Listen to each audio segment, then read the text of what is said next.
Querido Pai,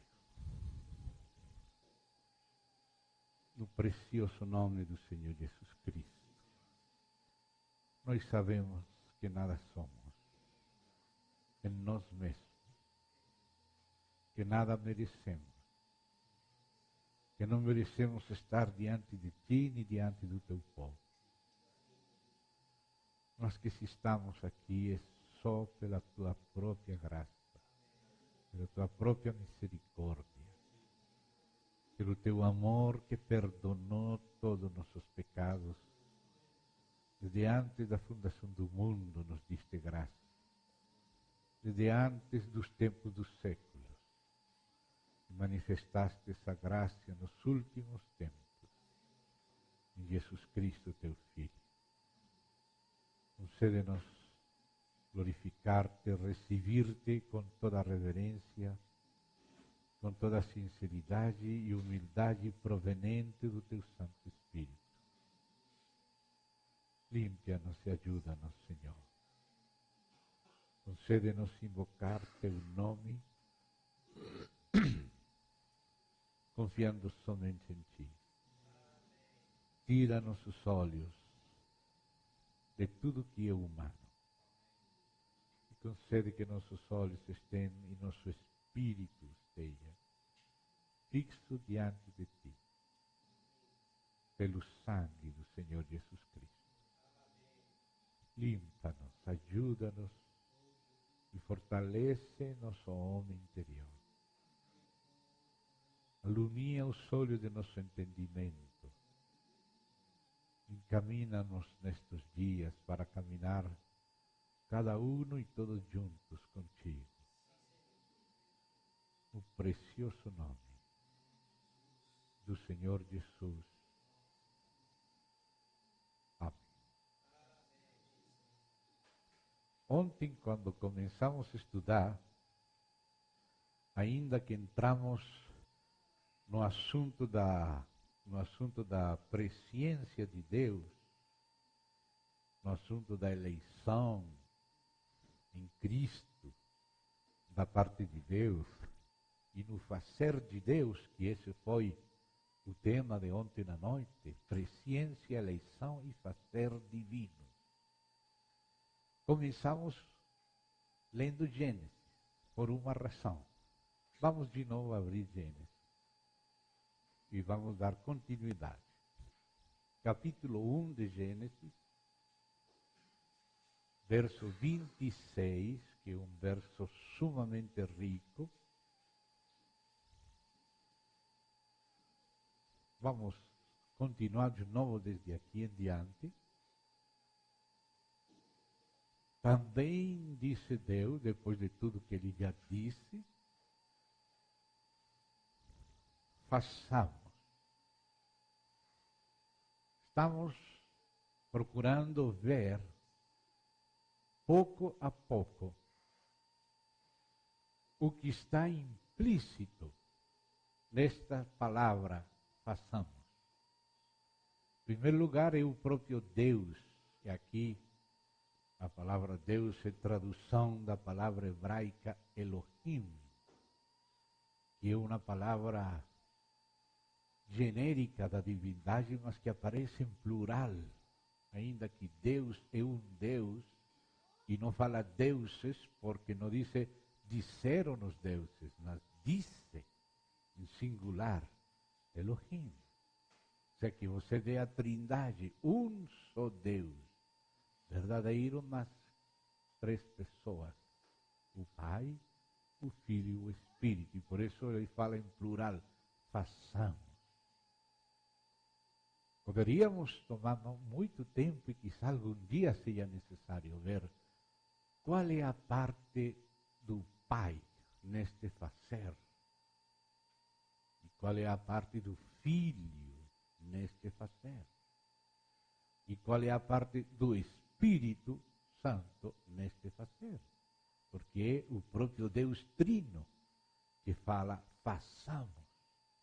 Ou seja, que neste plano que Deus se colocou a si mesmo, cada uma das pessoas da trindade ou da divindade tem uma parte que fazer.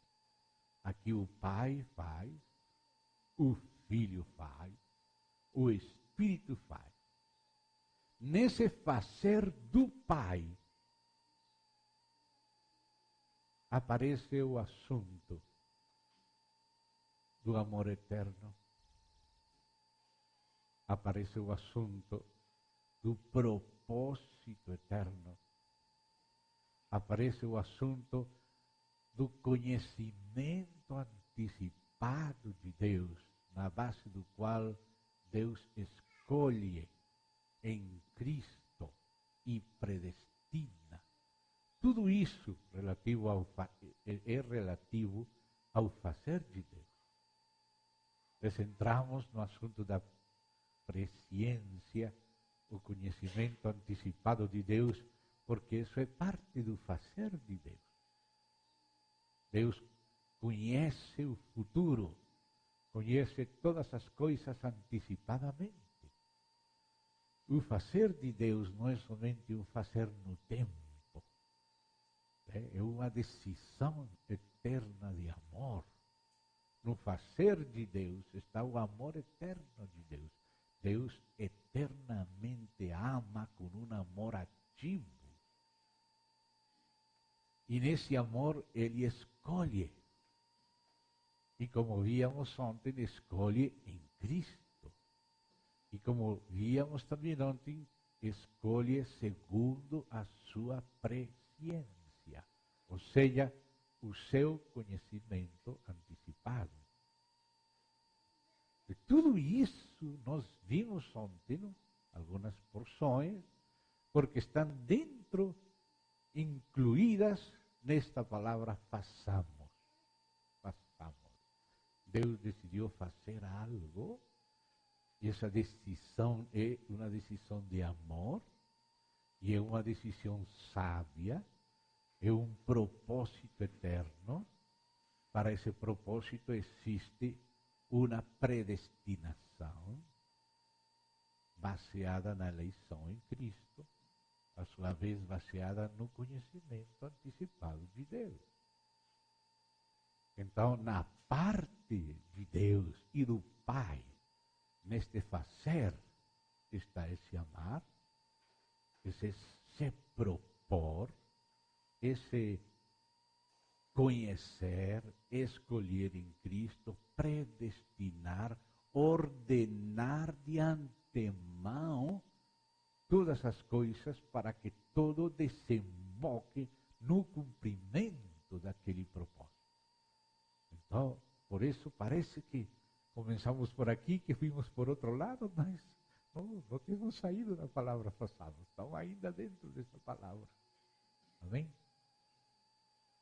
Só que naquele escolher, nós detivemos naquela escolha em Cristo, e então foi necessário nos deter aí, e ainda hoje precisamos continuar um pouquinho, porque ontem dissemos algumas coisas, mas precisamos conferir elas, confirmar elas na própria palavra de Deus.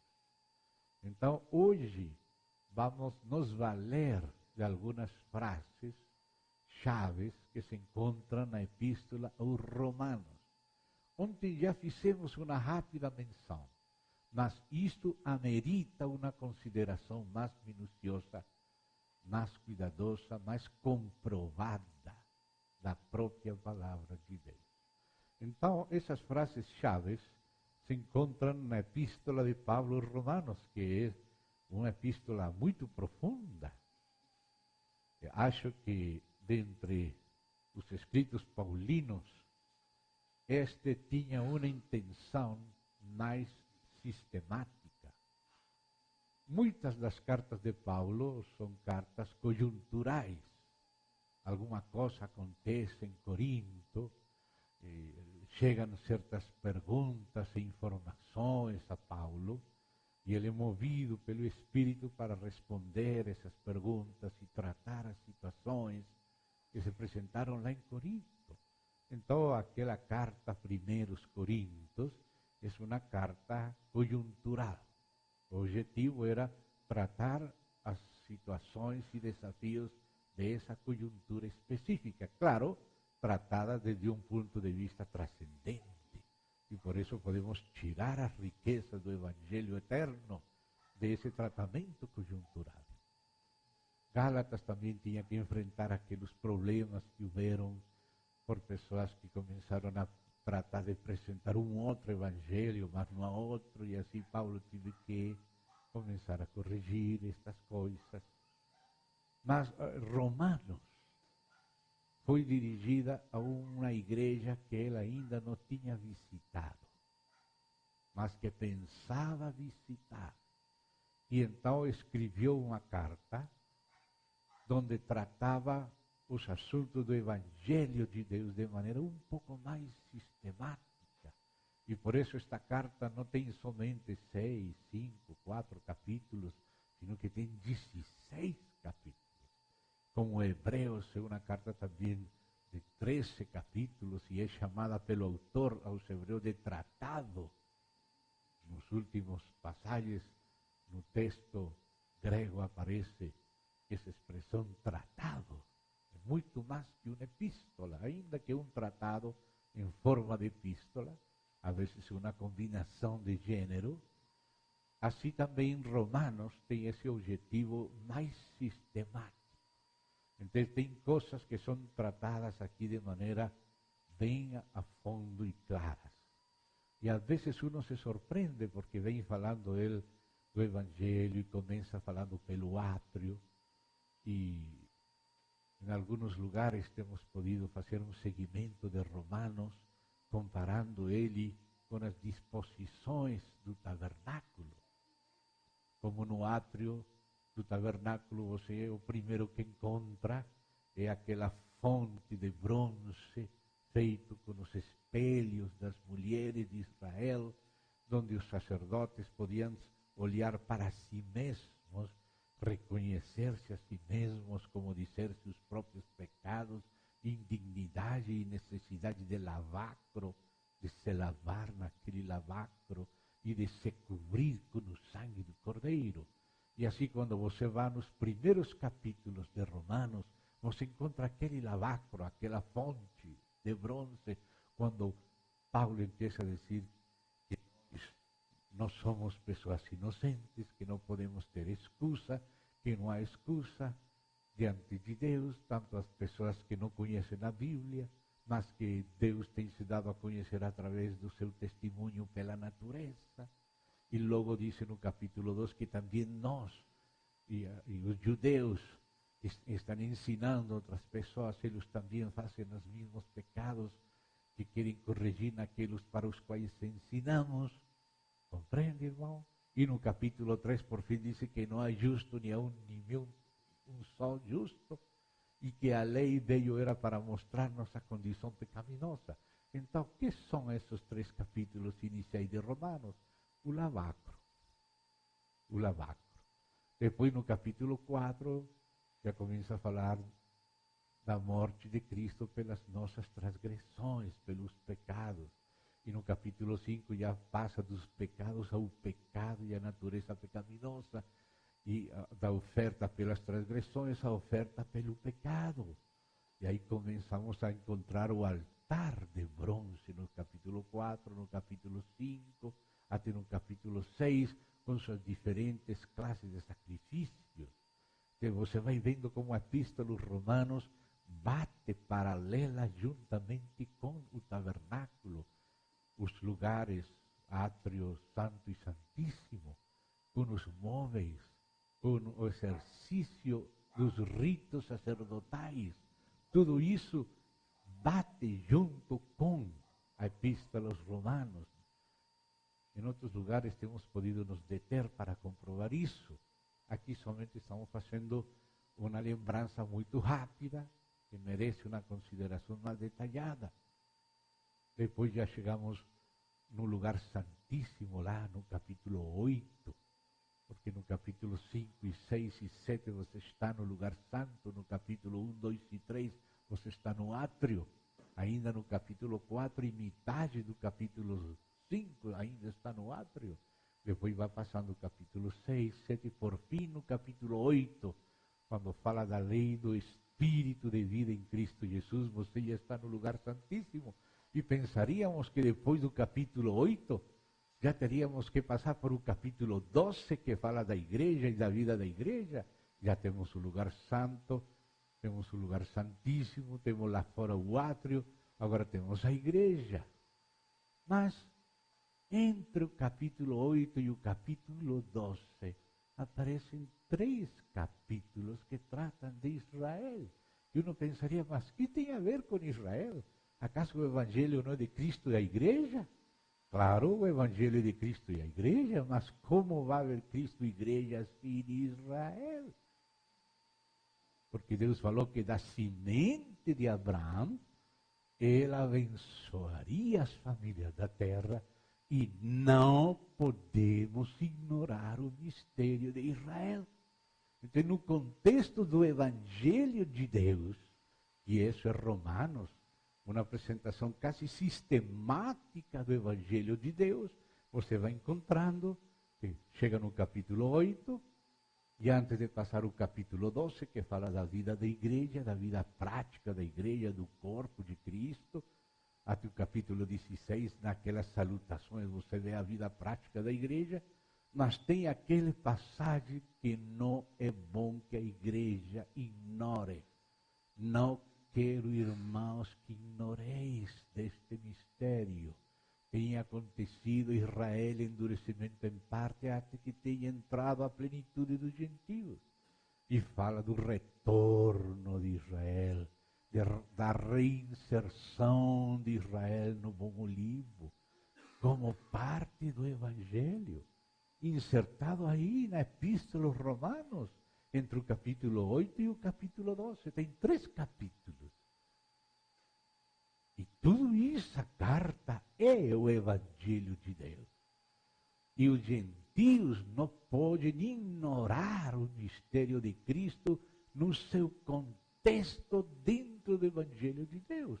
E ainda quando está tratando desse mistério de Israel, ele começa a tratar outras questões que têm a ver com eleição, que têm a ver com predestinação, com conhecimento antecipado.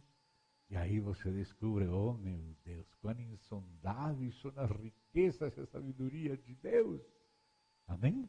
A Bíblia foi inspirada pelo Espírito Santo. E precisamos do Espírito Santo para nos abrir o coração de Deus, para caminhar com Deus, na medida que Ele abre seu coração a nós, para não tergiversar a Deus e apresentar um Deus que não é como Ele se é. O que faz Satanás desde o princípio é apresentar um Deus que não é. Mentir, primeiramente, acerca de Deus. O inimigo é um acusador, e o primeiro que acusa é a Deus. Ele não pode mentir para Deus. Ele fala a verdade acerca de nós. Quando o diabo nos acusa como acusador diante de nosso Deus, ele não pode mentir acerca de nós. Ele pega nossos pecados reais, porque Deus não pode ser enganado por Satanás. Mas quando ele fala conosco, o diabo, ele se engana. Ele se nos fala mal de Deus, nos faz pensar e sentir mal uns dos outros, nos coloca em briga com Deus e entre nós. Ele é o acusador, mas ele não pode nos acusar com mentira diante de Deus. Mas ele se acusa a Deus com mentira diante de nós. Ah, com que Deus disse que não podes comer de toda árvore. Não sabe Deus que o dia que vocês comam dessa árvore do conhecimento do bem e do mal, vocês vão ser como Deus. Só que Deus é como se fosse está cheio de inveja e de tremor e não quer que vocês sejam como Deus, mas eu vou mostrar o caminho de ser como Deus. Esse é o diabo, acusando a Deus com mentira. E se isso faz o diabo com o próprio Deus, que calunia, tergiversa, distorciona, descontextualiza, para apresentar a Deus como Deus não é. Se isso faz o diabo com o próprio Deus que nunca peca, quanto mais vai fazer conosco que se pecamos constantemente. Então, por isso, aqui estes versículos que estão nestes capítulos são importantes, porque tocam certos assuntos dentro dos quais Deus tem sido caluniado e distorcionado por o diabo, apresentando uma imagem equivocada e desequilibrada de Deus, que o Espírito Santo sempre está corrigindo e nos apresentando a imagem equilibrada da plenitude da palavra de Deus. Então precisamos entrar em algumas questões específicas que têm a ver com coisas que ontem se mencionaram, mas que hoje tem que se esclarecer um pouco mais e se aprofundar um pouquinho mais, não? Dentro do contexto geral. Então, vamos para Romanos.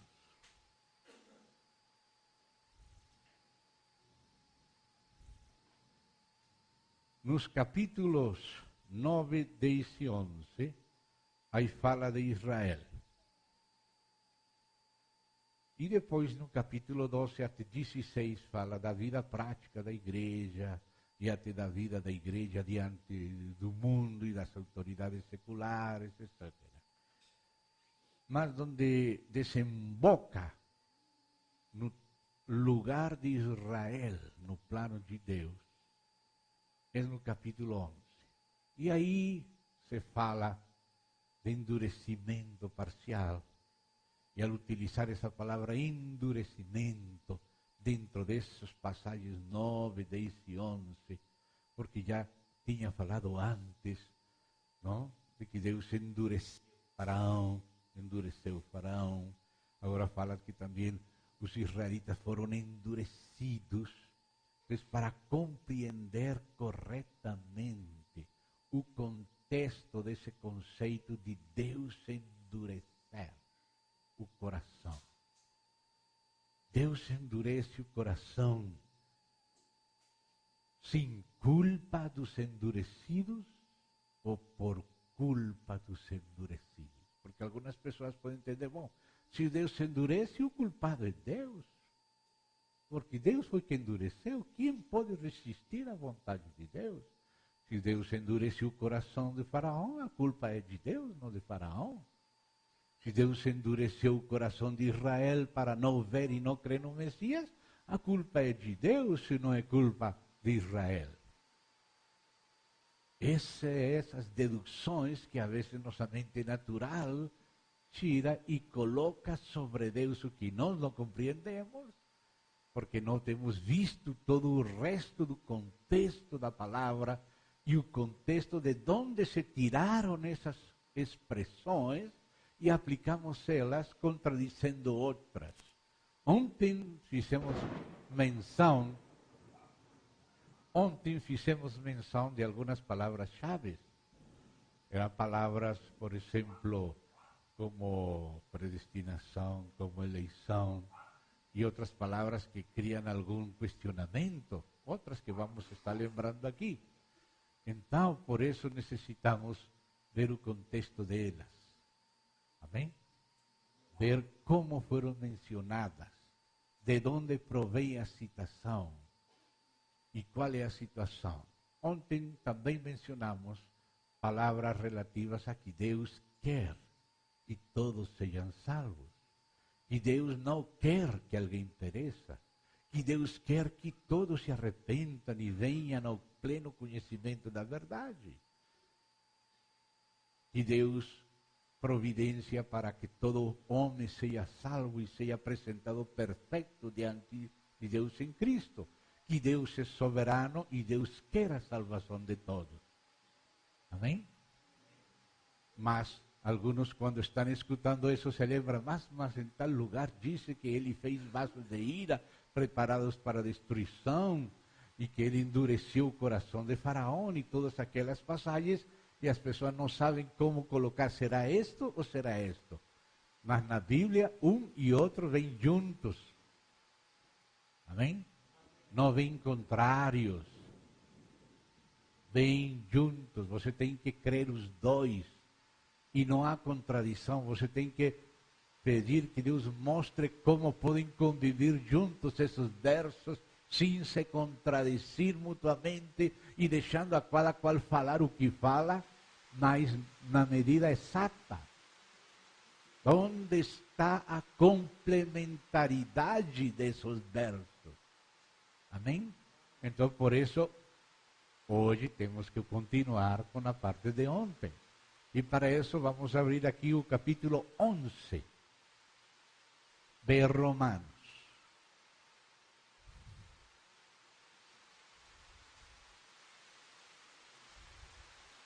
Vamos ver os primeiros versos de Romanos.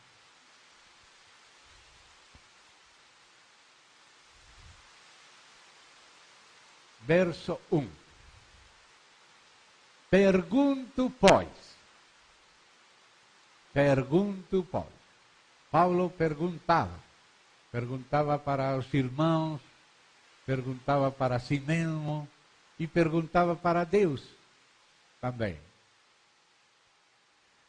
Terá Deus porventura rejeitado o seu povo? Porque depois de ter citado tamanhos passagens no capítulo 9, que ele estendeu suas mãos a um povo contraditor, e que outros que nunca buscavam a Deus vão achar a Deus, e aqueles que estavam esperando em Deus não vão conhecer. Então, isso traz essas perguntas. E ele pegou passagem de Isaías, passagem de Oséias, dos Salmos. E agora, em base a essas passagens, agora pergunta, então, porventura terá Deus rejeitado o seu povo? De modo nenhum. Então Paulo, pelo Espírito, encontrou uma saída.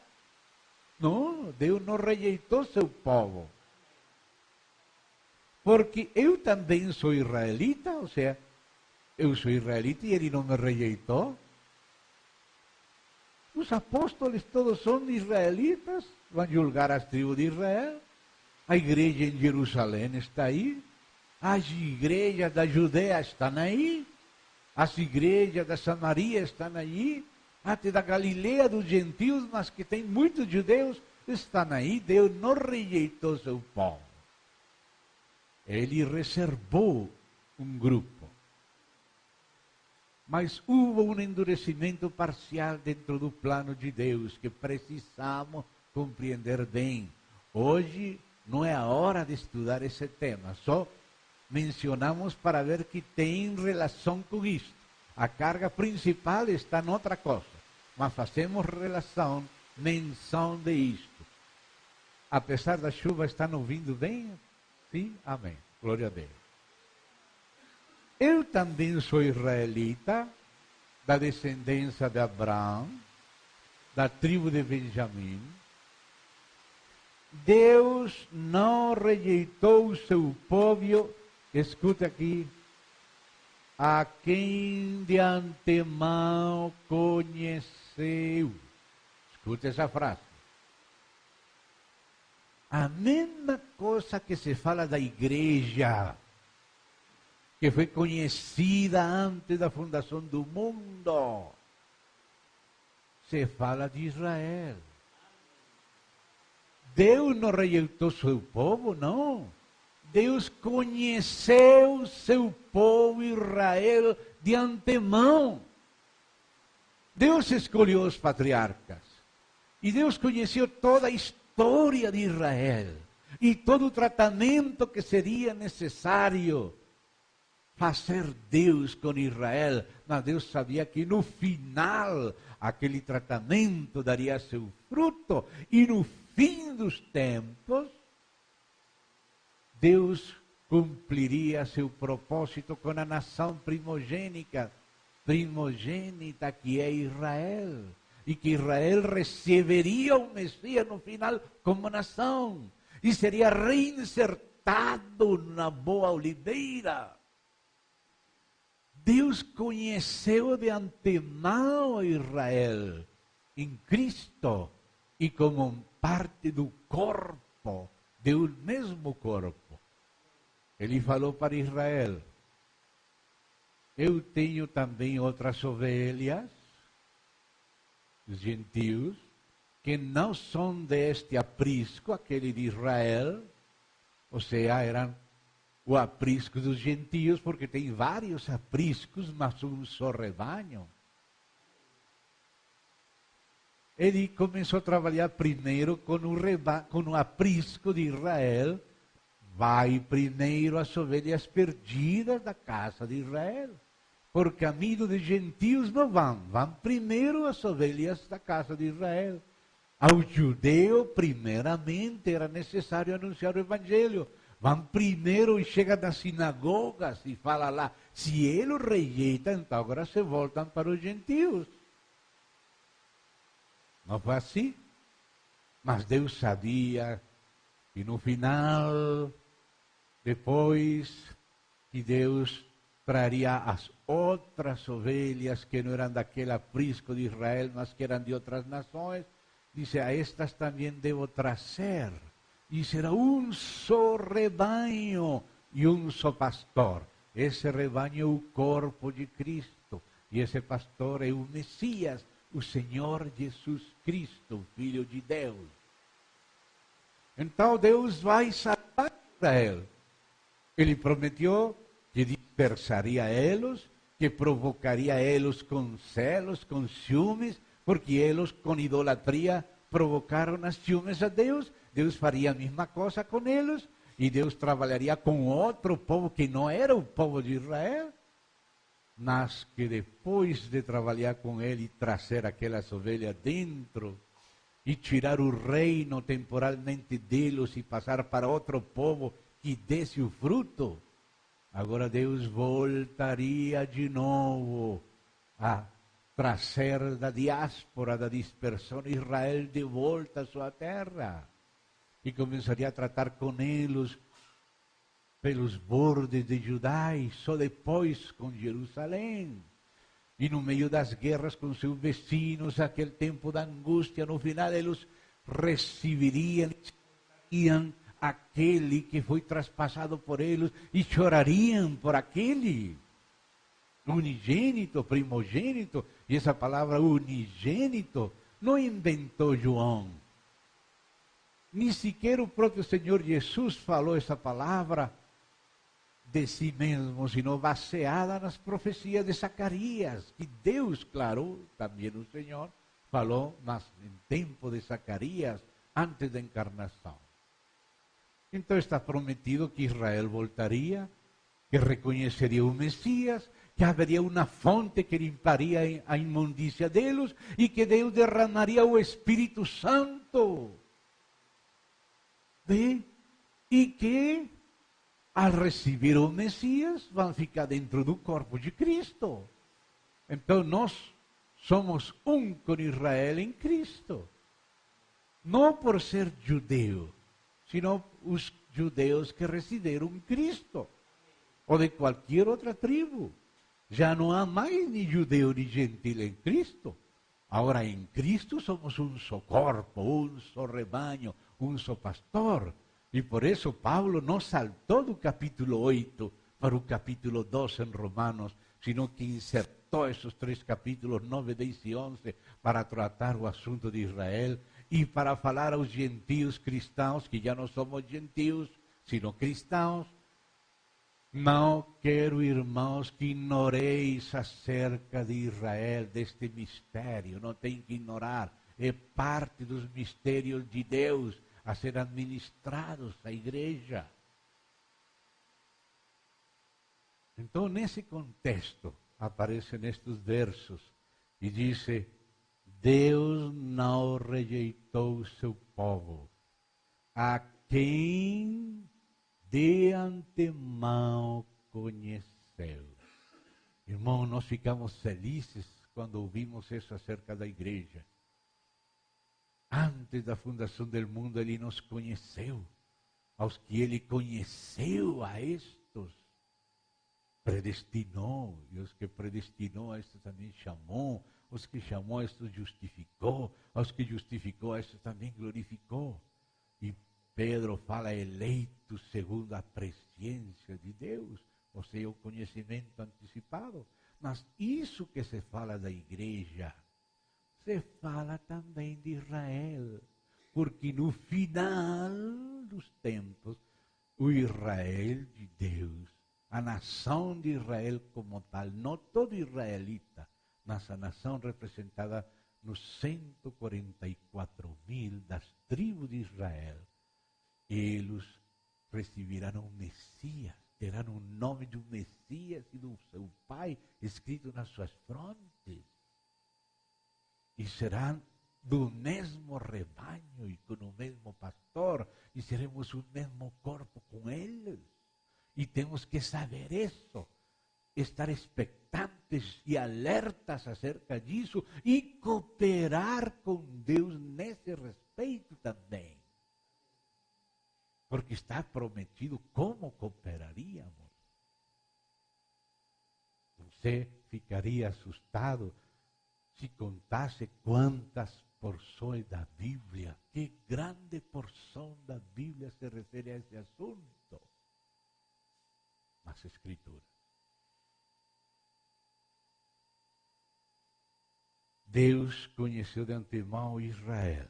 E aí vem e fala, ou não sabeis o que a Escritura refere a respeito de Elias, quando está perante Deus contra Israel, dizendo, Senhor, mataram os teus profetas, arrasaram os teus altares, teus profetas, e só fiquei, e procuram tirar minha vida.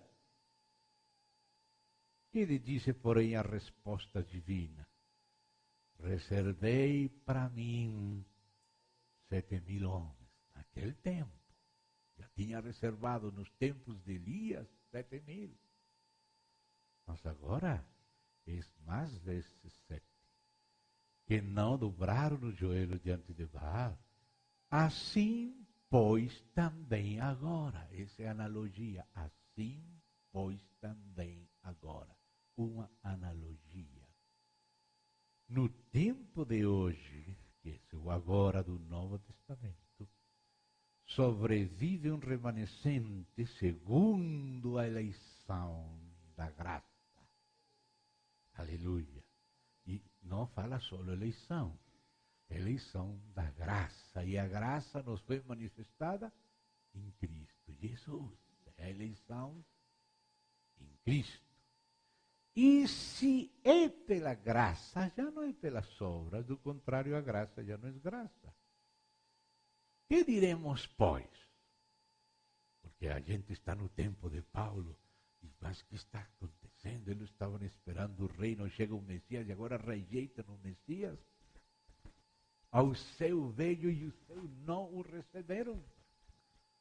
Então disse aí, que pois diremos? O que Israel busca, isso não conseguiu, mas a eleição o alcançou. E os mais foram endurecidos. Aí chegamos a essa frase. E essa frase é muito semelhante àquela de Faraó. Deus endureceu Faraó. Então você vê que há uma analogia entre o endurecimento de Faraó para um propósito divino e o endurecimento de Israel para um propósito divino. E aí então é que vem a pergunta, mas se Faraó foi endurecido e se os demais de Israel foram endurecidos, não será que Deus agiu arbitrariamente, injustamente contra eles, endurecendo eles? E os outros não? Então Deus é injusto? E aí que começa o homem natural a tratar de rebelar-se contra Deus e a protestar e a pensar que tem direito a criticar a Deus. Mas é o homem que não está entendendo. Deus se entende e se fala. Só tem que esperar para julgar. Não apressure seu juízo. Às vezes julgamos muito rápido. E aqui Paulo começa a mostrar esses juízos rápidos e diz, como está escrito, olha o que fala, foram endurecidos, não diz ponto final, não, escute essa frase bem com cuidado, leia na sua Bíblia. Foram endurecidos, vírgula, como está escrito. Então agora vamos ver como foram endurecidos.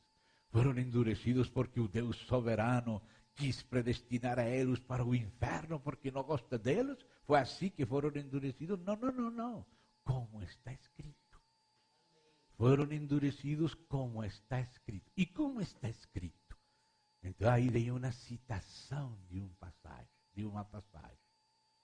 Então temos que ver a citação e depois temos que passar para a passagem, o contexto daquela citação e ver como foi que foram endurecidos, para não interpretar mal a Deus, sino entender como foi que foram endurecidos segundo está escrito.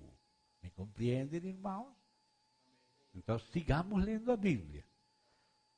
Foram endurecidos como está escrito. Deus lhes deu espírito de entorpecimento, olhos para não ver e ouvidos para não ouvir até o dia de hoje.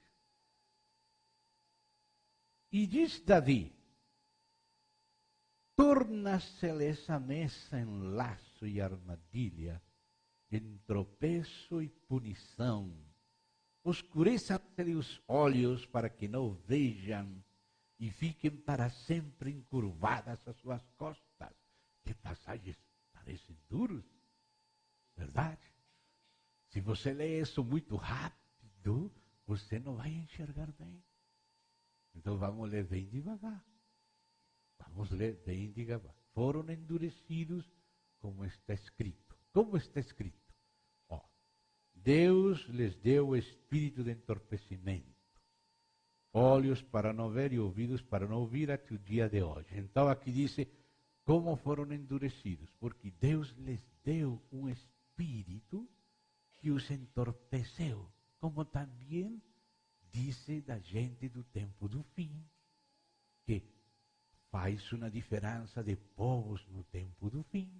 Se você estuda Daniel, e estes são tempos de estudar Daniel, ele fala dos sábios, dos entendidos e dos que não entenderão.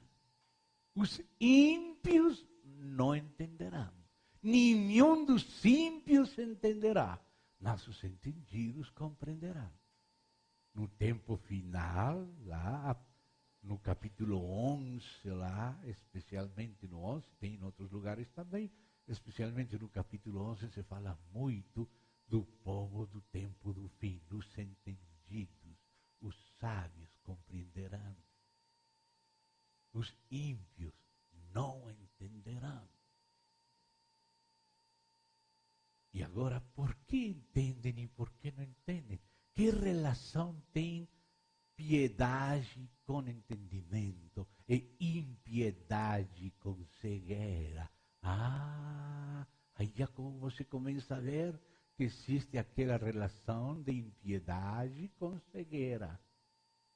Por exemplo, marca aí, voltaremos aqui, eu vou marcar, voltaremos aqui, vamos para Tito. Carta de Paulo para Tito. Ontem limos uma passagem, hoje vamos a ver outra passagem, para que você veja como também nesta passagem que vamos ler se mostra um relacionamento entre revelação e piedade. Dice Pablo a Tito, capítulo 1, verso 1. Vamos ler tudo e desembocamos na última frase. Nós pegamos tudo. Paulo, servo de Deus e apóstolo de Jesus Cristo, para promover a fé que é dos eleitos de Deus e o pleno conhecimento da verdade segundo a piedade. Viram aí? O pleno conhecimento da verdade segundo a piedade. Há um relacionamento entre piedade e revelação. Entre epignosis, o pleno conhecimento da verdade, e piedade. Dos ímpios ninguém entenderá. Paulo lia muito bem Daniel. Ele acostumava ensinar Daniel. Isso disse ele em 2 Tessalonicenses, capítulo 2. Que ela acostumava ensinar aquelas coisas de Daniel. E estas frases têm essa base de Daniel. Dos ímpios ninguém entenderá. Impiedade. E o contrário de piedade. O conhecimento da verdade que é segundo a piedade. Nos tempos do fim. E Paulo disse assim. Porque Deus, porquanto a gente do fim, disse Paulo aos Tessalonicenses assim, porquanto não receberam o amor de Deus para a verdade, Deus lhes envia um poder enganoso a fim de que creiam na mentira os que não creram na verdade e se comprazeram na injustiça. Se lembram? Não falei as palavras exatas, mas mais ou menos se lembram essas palavras que estão em 2 Tessalonicenses. Se lembram? Está em 2 Tessalonicenses. Dice que Deus vai enviar espíritos de engano. Por quê? Porque eles menosprezaram, rejeitaram a verdade, rejeitaram o amor da verdade para ser salvos. Por isso, note essa palavra, por isso. Não é por arbitrariedade, não é solamente porque Deus é soberano e não tem desejo de salvar a eles, não. Por isso, porque Deus quer salvar a eles, mas eles rejeitaram o Espírito de graça, fizeram afronta ao Espírito de graça. Não receberam o amor da verdade para ser salvos. Por isso, Deus lhes envia um poder enganoso para que creiam na mentira, a fim de que sejam condenados todos os que não creram na verdade. Se dá conta que não é um Deus arbitrário? A cegueira do ímpio é culpa da sua impiedade. Deus insiste falando que não vai para lá, não vai. Mas ele se insiste, deixa Deus, eu quero fazer minha vida, sai da minha vida. Irmão, alguns de vocês aqui, creio que José Cordeiro, creio que Altivir, Alejito, eu e outros irmãos, se lembram de nosso irmão Peter Dir, da Bélgica, alemão? Ele me contou um caso faz poucos dias, falamos com ele por telefone, e me dizia que num trem lá na Europa, ele estava perto de uma pessoa e ele gosta de evangelizar. E ele foi, Senhor, me dá uma palavra, como vou começar a evangelizar este homem. E ele disse, Peter, aquele homem, no trem, do metrô, e você, que gostaria que Deus lhe concedesse? Assim começou Peter a evangelizar aquele homem no metrô. Você que gostaria que Deus lhe concedesse? Sabe que respondeu aquele homem? Que me deixe tranquilo. Essa foi a resposta do homem. Que me deixe tranquilo. Como quem disse, não quero saber nada de Deus. Se vou pedir alguma coisa, que me deixe tranquilo. Mas como vai ficar tranquilo se não recebe o Senhor? Vai estar eternamente intranquilo, sem repouso, se não recebe o Senhor. Mas ofendeu a Deus assim. Então, o que fala a Escritura? Um verbo. Deus, porquanto não, de Romanos 1, porquanto não aprovaram ter em conta Deus Deus los entregou a uma mente reprobada. E fala mais coisas. Los entregou, é decir, los soltou para fazer a vontade deles. Deus luta conosco toda a nossa vida, mas chega um momento que Ele diz, eu vou parar de lutar com você. Não contenderá o meu espírito para sempre com o homem. Assim falou antes do dilúvio. Falou para Noé, Noé, meu espírito não vai contender para sempre com o homem. Ou seja que Deus sempre está contendendo conosco, como contendia com Jacó, para salvar Jacó, para salvar os antediluvianos, contendia, mas dice, o pensamento deles, todo o tempo, é somente o mal. Todo o tempo, somente o mal. Se pelo menos descansasse um pouquinho, deixasse uma brechinha, por essa brechinha entraria a luz. Você pode deixar tudo escuro, mas tem um buraquinho para aí entra a luz. Mas era todo o tempo somente o mal. Então disse, não contenderá meu espírito para sempre com o homem. Chega um momento em que Deus disse, basta, isso que você quer, isso que você terá. E solta ele, entrega eles a si mesmo. Isso é terrível. Essa é a maneira como as pessoas são endurecidas e são feitas vasos de ira preparados para a destruição. Porque Deus insiste, insiste, insiste, manifesta. Irmão, você vê nas igrejas de Apocalipse 2 e 3, a mais terrível dela, que fala hasta das profundezas de Satanás, é Tiatira. Se você compara o que Deus falou para cada igreja, para aquela com que mais falou, foi para Tiatira. O mensagem mais longo foi para Tiatira. Se você compara os períodos históricos que ele deixou para cada igreja, no aspecto profético das épocas, você vê que aquela diz, lhe tenho dado tempo a Jezabel para que se arrependa e não quer se arrepentir. Aquele período da igreja que durou mais tempo foi o período de Tiatira. A misericórdia de Deus. Esse é Deus. Deus é fiel. Está sempre contendendo conosco. Mas Ele fala, vai chegar uma linha que não vou passar mais dela. Por isso, irmãos, quando uno está dando-se conta disto, não pode brincar com Deus. Não se pode brincar com Deus. Tudo que o homem semeia, isso também colheitará. Vê? Então, amado, vemos esse relacionamento de piedade e revelação ao pleno conhecimento. Os ímpios nenhum entenderá.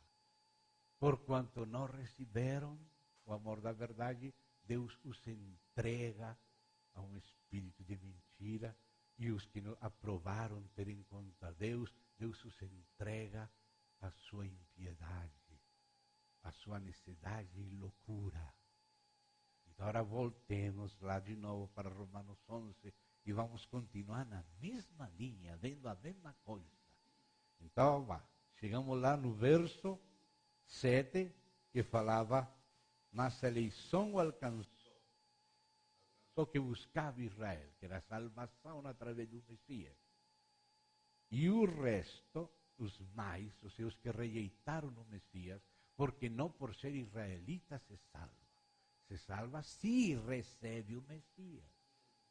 Jesus falou, se não crerdes que eu sou, em vossos pecados morirei. Não importa se é da linha de Arão ou de Judá. Se não crer em Jesus Cristo como o Senhor e o Messias, o Filho de Deus, morre, se perde. Se não creres que eu sou, em vossos pecados morrerei. Por isso, nós somos um com Israel somente no Messias. Não temos interesse em judaizar a igreja. temos interesse em salvar e cristianizar Israel. Então diz aqui, voltamos para Romanos 11, nesse contexto, e os mais foram endurecidos. Vírgula. Não somente foram endurecidos assim, não. A revelação é mais larga. Foram endurecidos como está escrito. Deus lhes deu espírito de entorpecimento. Por isso Paulo falava, por não aprovar ter em conta Deus, porque sua relação com Deus não era verdadeira. Por isso Deus entregou a eles espíritos de erro. Vamos ver isso, de onde toma Paulo essa frase.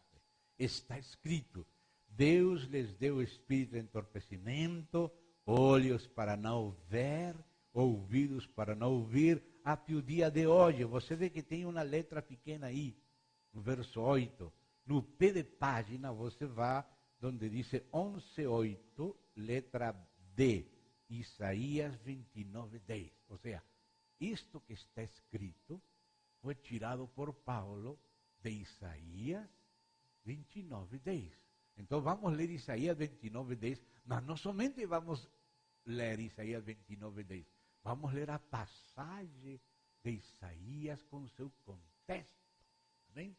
Então, marque aí, voltaremos no capítulo 11, se Deus quiser, e vamos Isaías 29:10.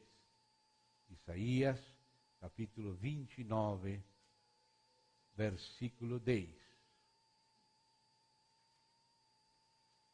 Você vê que esse verso 10 está num contexto que começa no verso 9. E a passagem foi titulada pela Sociedade Bíblica com este subtítulo, nesta versão aqui. Esse subtítulo não é parte do texto sagrado, é somente uma ajuda da Sociedade Bíblica para que tenhamos uma ideia de que trata a passagem. Mas vou ler o subtítulo para que vejamos de que trata a passagem. A cegueira espiritual e a hipocrisia do povo.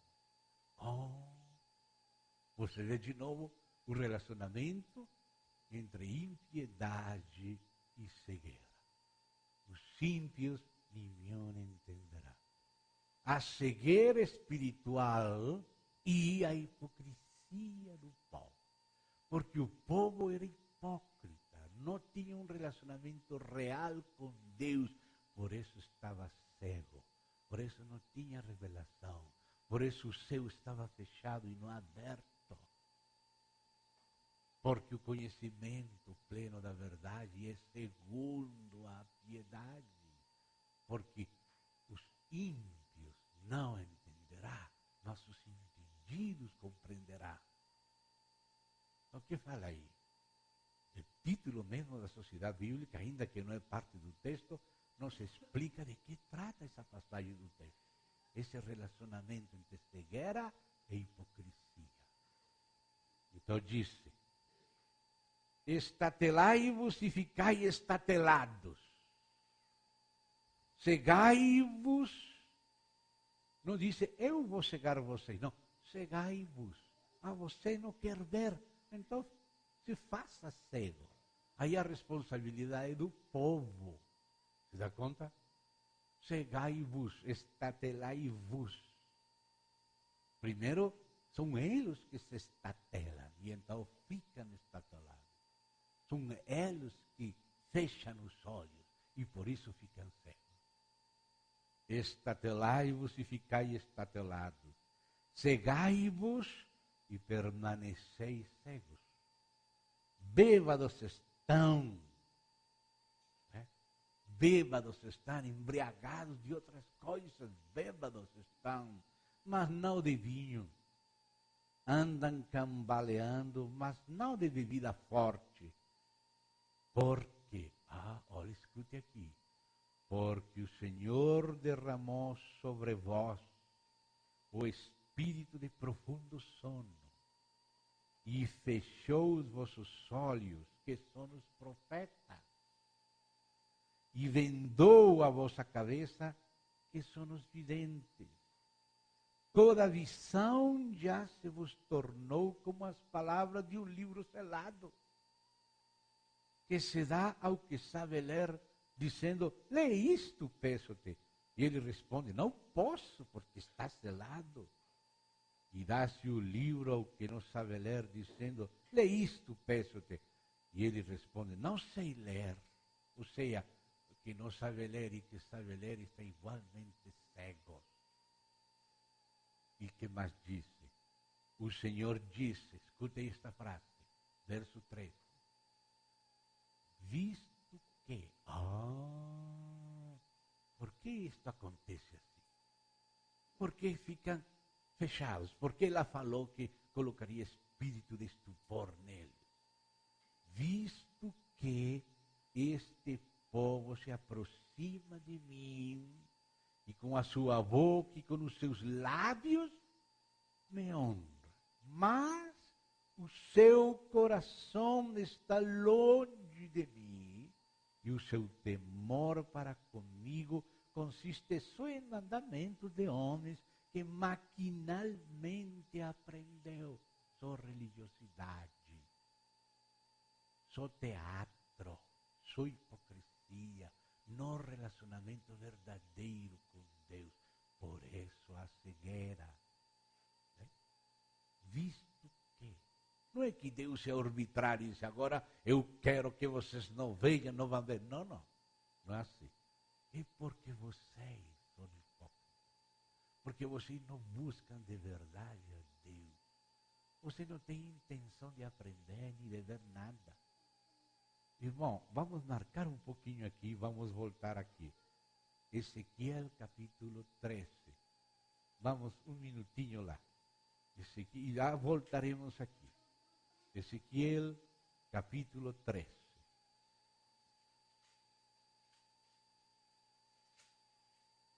Escute estas palavras de Deus por Ezequiel, os primeiros versos. Dice, veio a mim, dice Ezequiel, palavra de Adonai, dizendo, filho do homem, profetiza, não, perdão, este não é aqui, é o 14, perdão, o 14. É o 13 dos falsos profetas, o 14, me equivoquei, 14. Então vieram ter comigo alguns dos anciãos de Israel e se assentaram diante de mim. Eles chegaram os anciãos, vamos consultar a Deus por meio do profeta Ezequiel. Esse era o teatro. Esse era o teatro, mas não era o coração. Olhe qual era o coração. Olha. Veio a mim palavra de Javé Adonai, que aqui diz Senhor é Javé Adonai, dizendo, filho do homem, estes homens levantaram os seus ídolos dentro do seu coração. Tropeço para a iniquidade que sempre tem eles diante de si. Acaso permitirei que eles me interroguem? Que frase séria. Acaso permitirei que eles me interroguem? Eles chegavam fazendo teatro que vão consultar a Deus, mas eles já tinham decidido o que eles queriam. Só estavam fazendo teatro, como para dizer, nós buscamos a Deus e Deus não nos ouviu, nem respondeu, Ezequiel não falou nada, a culpa é de Deus. Muita gente faz teatro, só para aparentar uma coisa, mas amados, vamos a enganar a Deus com teatro? Podemos nos enganar a nós mesmos e alguns, mas a Deus não, nem a alguns filhos tampouco. Eles chegavam como se vão consultar a Deus, mas eles já tinham decidido o que eles gostavam, o que eles queriam. Então disse Deus, acaso eu vou ser interrogado por eles? Permitirei que eles me interroguem? Ou seja, que Deus não entra nesse jogo, nesse teatro, nessa peça de teatro, Deus não entra. E Deus fala a Ezequiel, eu não vou nem ouvir, nem vou conversar com eles. Eles chegam delante de ti, eles vão falar, vamos subir a Ezequiel, tem uma voz linda, canta muito lindo, Ezequiel, é um cantor de amores, e falarão coisas maravilhosas de Ezequiel. Eu não quero ouvir a Deus. Isso disse também em outro lugar. Se dá conta, irmãos?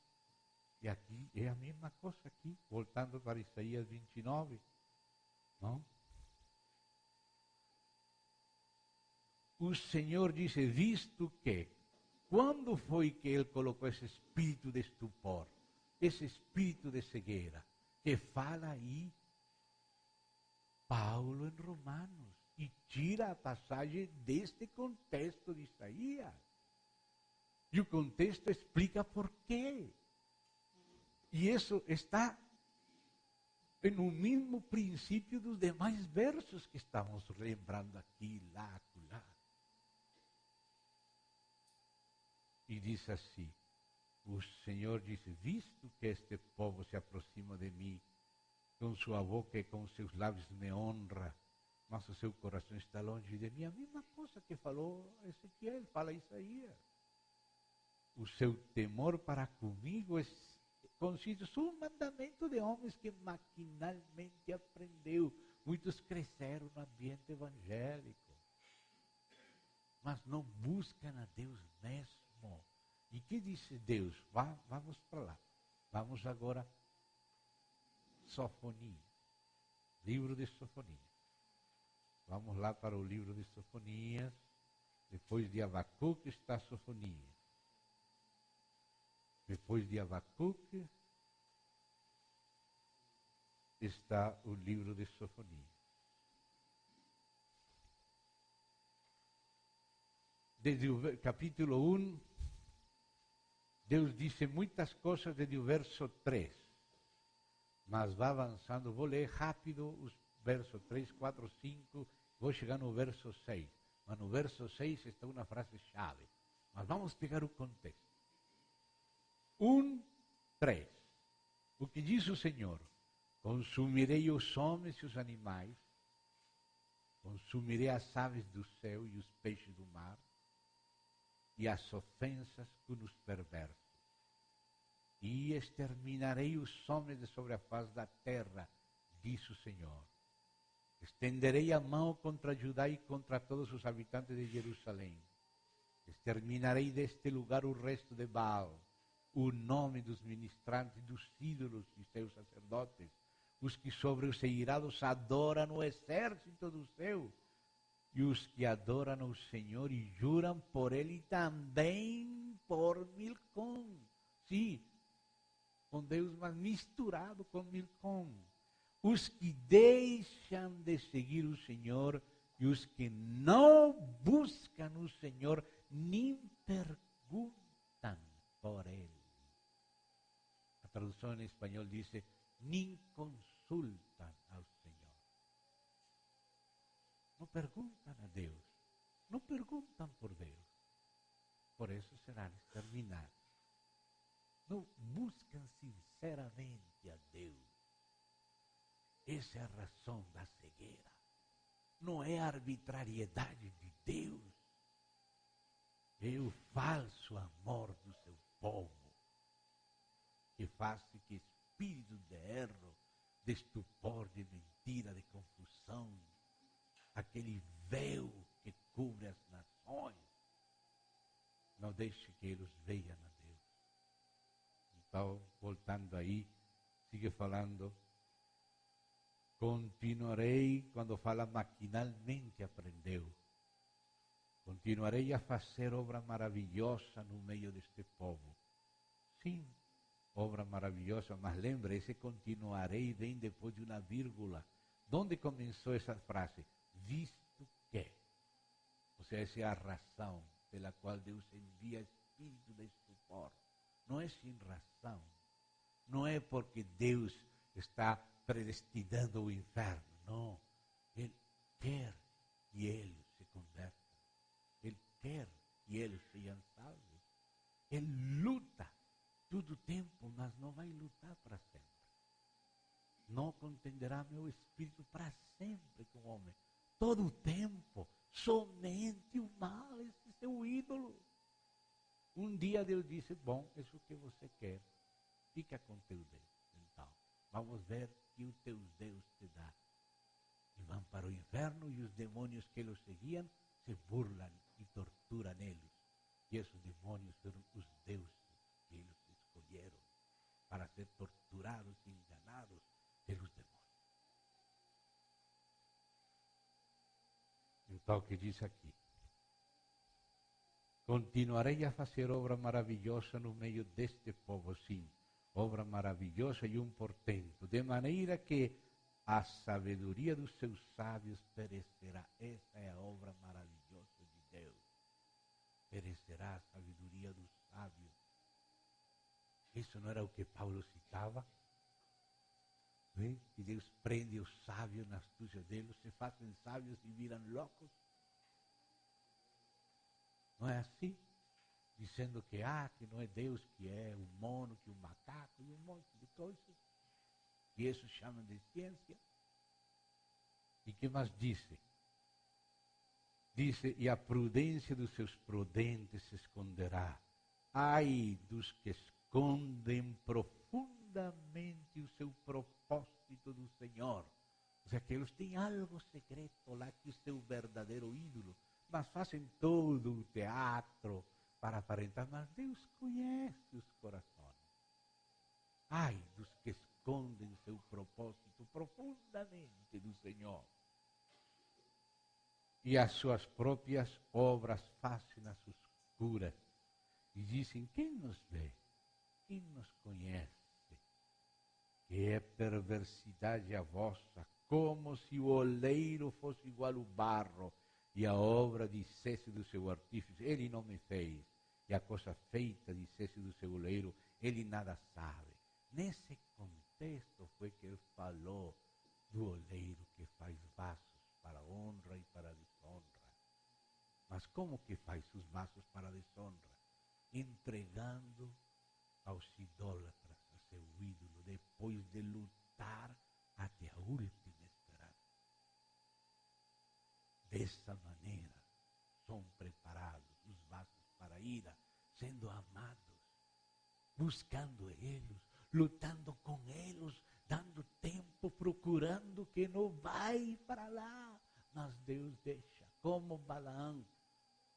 Deus falou, não vai, mas ele queria ir porque lhe prometiam dinheiro, recompensa, Balaão tinha recompensa. Então vou voltar a orar a Deus, a ver que me volta a dizer Deus. Mas já Deus falou que não vai. Mas ele queria, então vai, pois, Balaão. E quando ele ia, veio o anjo, quase mata Balaão. Porque ele ia e não entendeu. Quando Deus disse, vai, pois, era quase entregando a ele a morte. E o jumento era mais sábio, um jumento, que aquele profeta. Se Deus não rompe a perna dele contra a pedra, ele não vai abrir os olhos para entender a Deus. Às vezes nós insistimos em nossas coisas e não entendemos por que vem este acidente aqui, esta situação lá, porque se quebrou isto, aquilo, e não entendemos. Perdão, não estou falando do acidente de Altivi, nem passou por minha cabeça, agora estou que está Altivi, me perdoa Altivi, não estava nem pensando em você. Irmão, você viu o contexto de onde foi tomado essas frases em Romanos? Se vê o contexto aí, então vamos, aí termina essa passagem. Voltamos porque não foi a única cita, foi outras citas. Vamos lá, Romanos 11 de novo. Romanos 11 então diz, e verso 9, diz David. Ou seja, primeiro foi Isaías. Agora também faz outra cita de Davi. E esta cita é uma cita de um salmo messiânico.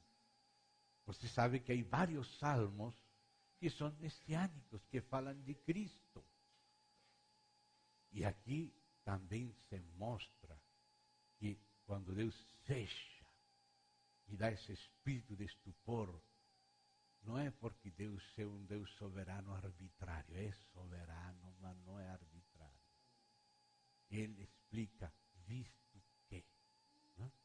Relação de hipocrisia com cegueira. E agora vem o outro verso. Diz Davi, esse aí quer dizer que agora vai fazer outra citação. A anterior era de Isaías, agora é de Davi no Salmo. Que disse Davi? Torne-se-lhes a mesa em laço e armadilha, em tropeço e punição. E já tropeçamos aqui com uma palavra que se chama punição. Então não é arbitrariedade. Não é que Deus predestinou para ir ao inferno porque Ele quer, não. Punição significa pena ou castigo por pecado. Isso é punição. Punição é uma correção, um castigo. Então, não é porque Deus é arbitrário e predestina que eles não vão ver, porque Deus fechou os olhos. Não, não é assim. É uma punição. Uma punição.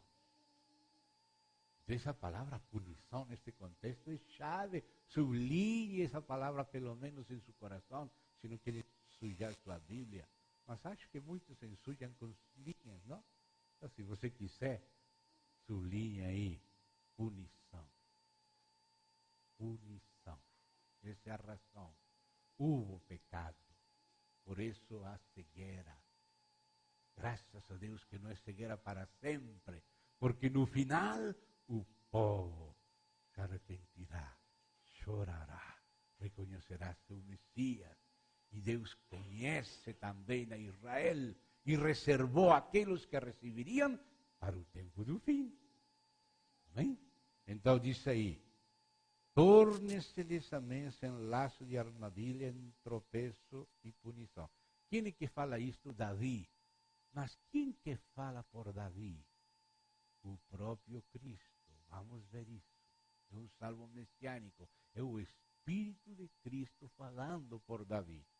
Escureçam-se-lhes os olhos para que não vejam e fiquem para sempre encurvadas as suas costas.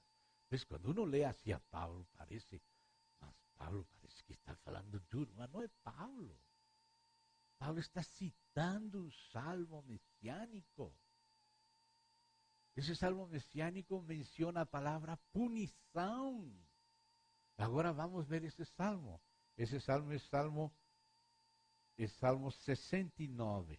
Vamos lá. Salmo 69. Vamos pegar o contexto do Salmo 69. Especialmente os versos 22 e 23.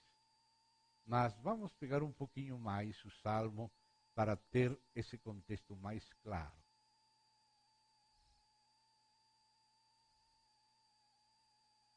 Salmo 69. Sabe como foi chamado esse salmo? O lamento do Messias. Assim é chamado aqui pela sociedade bíblica. O lamento do Messias, o salmo messiânico. Vamos ler inicialmente os versos 22 e 23 deste salmo. De onde tirou Paulo esta passagem? Torne-se-lhes a mesa em laço de armadilha, em tropeço e punição. Escureçam-se-lhe os olhos para que não vejam e fiquem para sempre encurvadas as suas costas. E está falando da cegueira temporal parcial de Israel. É por não receber o Messias. Essa é a causa. Se não credes que eu sou, em vossos pecados morrereis.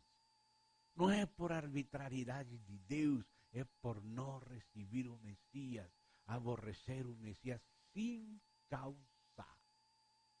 Então diz aqui,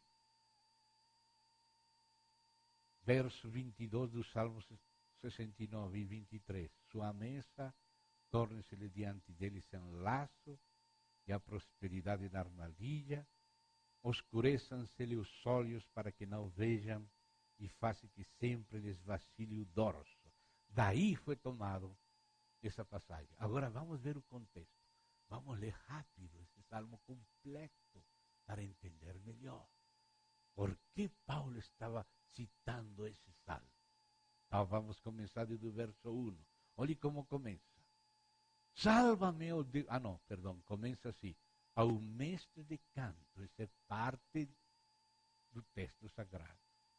Segundo a melodia, os lírios de Davi. Salva-me, ó Deus, porque as águas me sobem até a alma. Estou atolado em profundo lamaçal e não dá pé. Estou nas profundezas das águas e a corrente me submerge. Estou cansado de clamar, secou-se-me a garganta. Os meus olhos desfalecem de tanto esperar por meu Deus. São mais que os cabelos de minha cabeça os que sem razão me odeiam. O Messias sem causa me aborreceram. Essa frase vem daqui. Sem razão me odeiam. São poderosos os meus destruidores, os que com falsos motivos são meus inimigos. Por isso tenho de restituir o que não furtei. Não foi isso o Senhor Jesus que pagou o preço dos nossos pecados? Tu, ó Deus, bem conheces a minha estultice, as minhas culpas não te são ocultas, e neste caso é Davi. Não sejam envergonhados por minha causa os que esperam em ti, ó Senhor, Deus dos exércitos, é Yahvé Sabaoth. Nem por minha causa sofram vexames que te buscam, ó Deus de Israel, pois tenho suportado afrontas por amor de ti, e o rosto se me encobre de vexame. Tornei-me estranho a meus irmãos e desconhecido os filhos de minha mãe, pois o celo da tua casa me consumiu. Não é o Messias? Falando por Davi. E as injúrias dos que te ultrajam caem sobre mim. Chorei em jejum até a minha alma, e isso mesmo se me tornou em afrontas. Ainda o choro e jejum. Pois pus um pano de saco por veste, e me tornei objeto do escárnio para eles. Tagarelam sobre mim os que à porta se assentam, e sou motivo para cânticos de beberrões. Quanto a mim, porém, Senhor, faço a ti, em tempo favorável à minha oração. Responde-me, ó Deus, pela riqueza da tua graça, pela tua fidelidade em socorrer. Livra-me do tremedal, para que não me afunde. Seja eu salvo dos que me odeiam e das profundezas das águas. Não me arraste a corrente das águas, nem me traia a voragem, nem se feche sobre mim a boca do poço. Responde-me, Senhor, pois compassiva é a tua graça. Volta-te para mim, segundo a riqueza das tuas misericórdias. Não escondas o rosto ao teu servo, pois estou atribulado. Responde-me depressa, aproxima-te de minha alma e redime-a.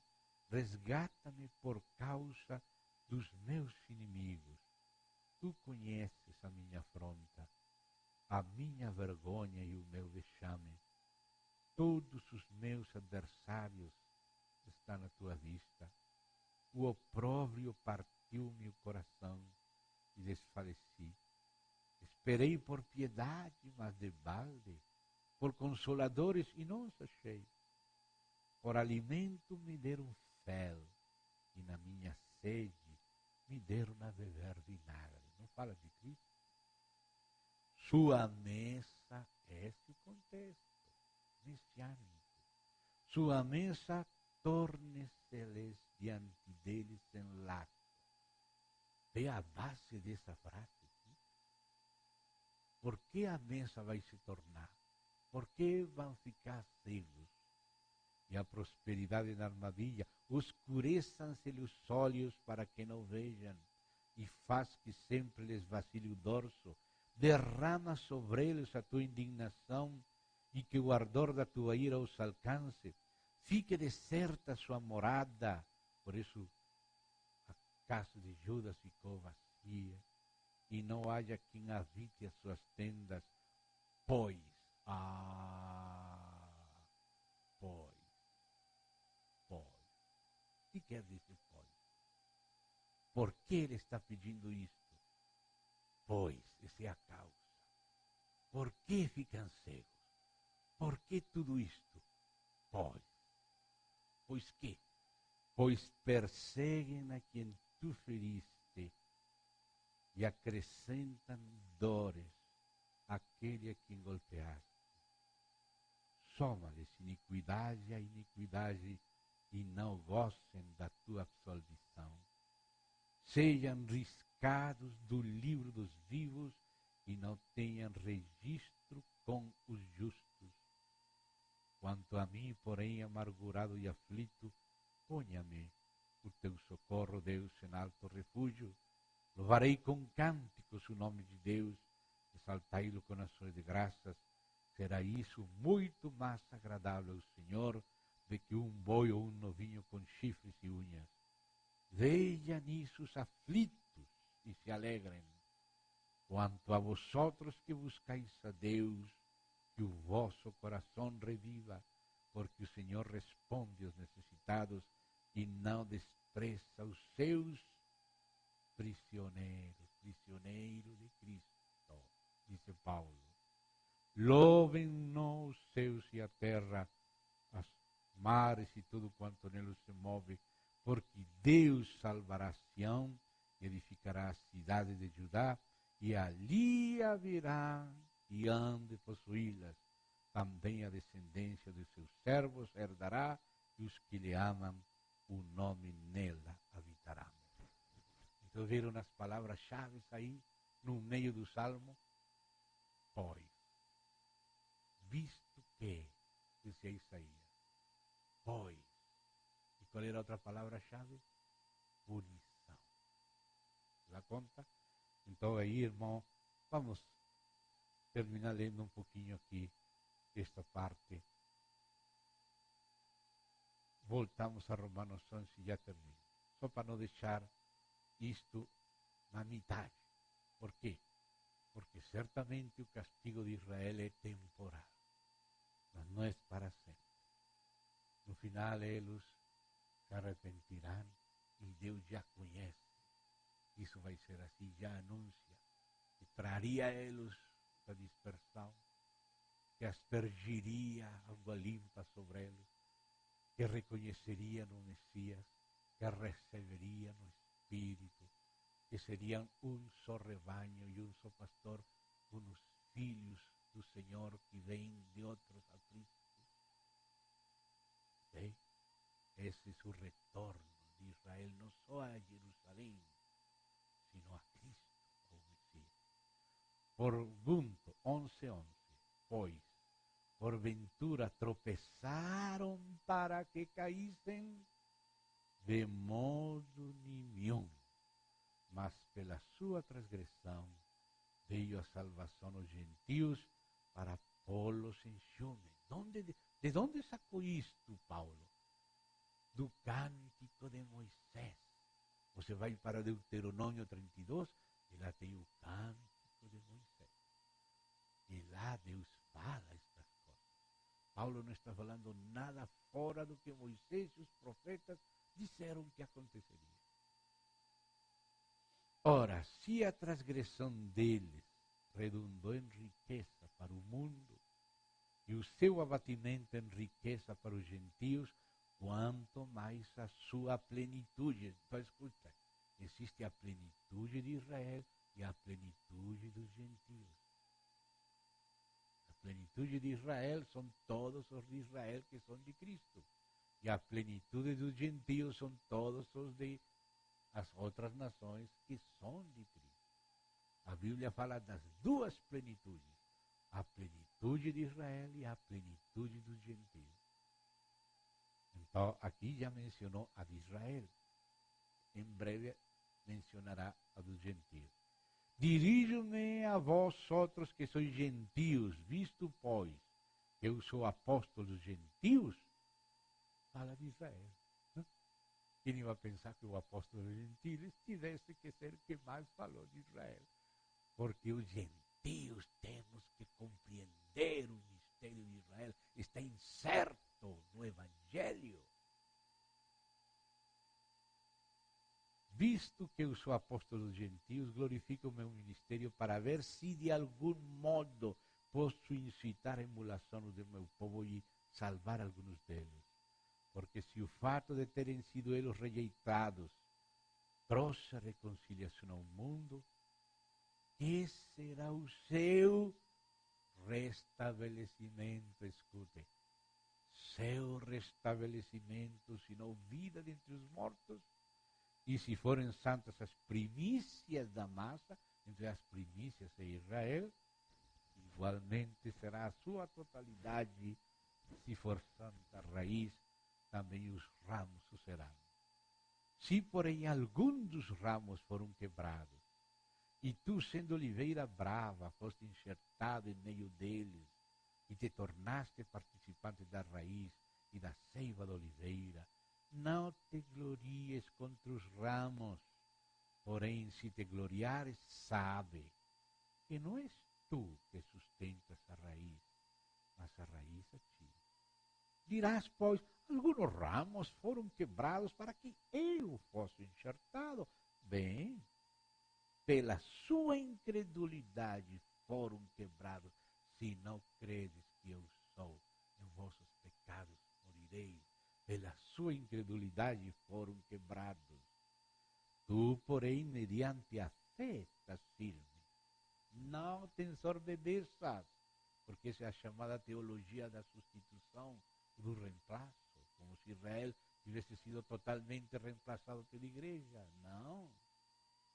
Mas teme, porque se Deus não poupou os ramos naturais, também não te poupará. Está falando dos gentios.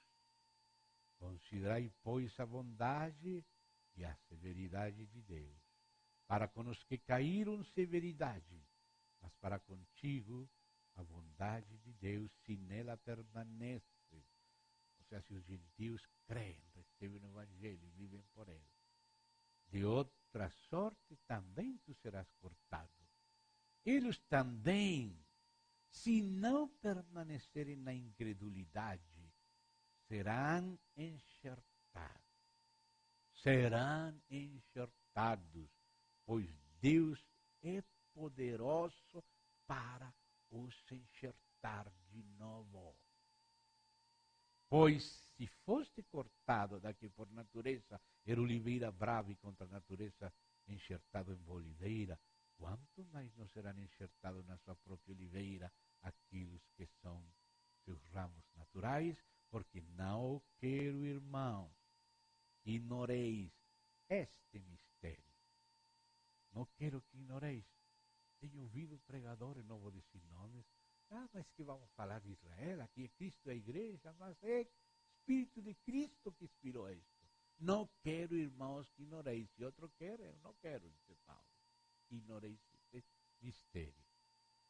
Para que não sejais presumidos em vós mesmos, que veio endurecimento em parte a Israel até que haja entrado a plenitude dos gentios. Quem ia falar a plenitude de Israel? A plenitude dos gentios. Esta é a minha aliança com eles. Verso 26. E assim todo o Israel, não diz todo israelita, os incrédulos não, mas o Israel como nação representada nas tribos. Todo Israel será salvo, como está escrito. Virá de Sião o libertador, e ele apartará de Jacó as impiedades. O libertador, que é Cristo, apartará de Jacó as impiedades. Falou de 70 semanas para fazer este trabalho. Esta é a minha aliança com eles quando eu tirar os seus pecados. Por isso haverá um rebanho e um pastor, o corpo de Cristo. Quanto ao Evangelho, por agora, não? São eles inimigos por vossa causa. Quanto, porém, à eleição, amados por causa dos patriarcas, porque os dons e a vocação de Deus são irrevogáveis. Porque assim como vós também outrora foste desobedientes a Deus, mas agora alcançaste misericórdia à vista da desobediência deles, assim também estes agora foram desobedientes, para que igualmente, eles alcancem misericórdia à vista da que vos foi concedida, porque Deus a todos encerrou na desobediência, a fim de usar de misericórdia para com todos.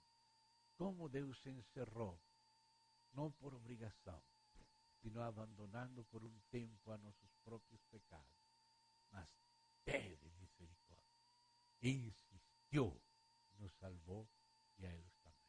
Então, amados, vamos parar por aqui, mas espero que vocês tenham enxergado que esta porção de hoje é uma continuação de ontem, para que aquelas coisas não ficassem incompletas. Amém? Vamos a orar ao Senhor. Agradeço, irmãos, vossa paciência, apesar que estão longe de suas casas. Vamos orar a Deus e vão com a bênção do Senhor. Querido Pai, do Senhor Jesus Cristo, agradecemos tua preciosa palavra que está escrita. Agradecemos teu precioso Espírito. Agradecemos tua preciosa igreja, Senhor. Agradecemos tua preciosa obra na terra, com teu povo amado. Senhor, continua operando, continua obrando, continua te revelando e fazendo a sua própria obra. Os homens estão nas obras deles, mas o Senhor está na obra suya. Conquista-nos para ti, Senhor, para a tua causa. No precioso nome de Jesus Cristo, teu povo vaya fortalecido no Espírito, esclarecido nos seus corações e entendimentos, fortalecidos no homem interior, conquistados um pouco mais para ti e para teu propósito. Em nome do Senhor Jesus. Amém. Obrigado, meus irmãos.